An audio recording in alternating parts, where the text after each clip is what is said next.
के आगे नेपाल से दारू पी के आब रहियो बिहार गे छौरी कि नेपाल से दारू पी के आब रहियो बिहार गे छौरी।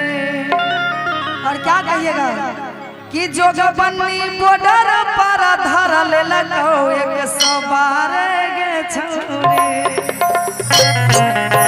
सुपौल बॉर्डर पर धरल लगो 112 गे छौरी। और कि मुँह में पाइप देके कहै छौ फूक मारे गे छौरी। के मुँह में पाइप देके कहलौ फूक मारे गे छौरी। क्या कि जोगबनी बॉर्डर पर धरल लगो 112 गे छौरी। जोगबनी बॉर्डर पर धरल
जेल होई गेलो के बेल करवाई दे कोनो उपाय को के हमरा छोड़ाई दे।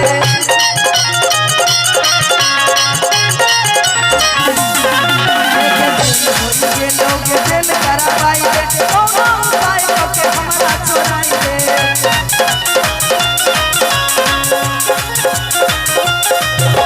छोड़े के बदला रुपया मांगो 6000 गे छौरी।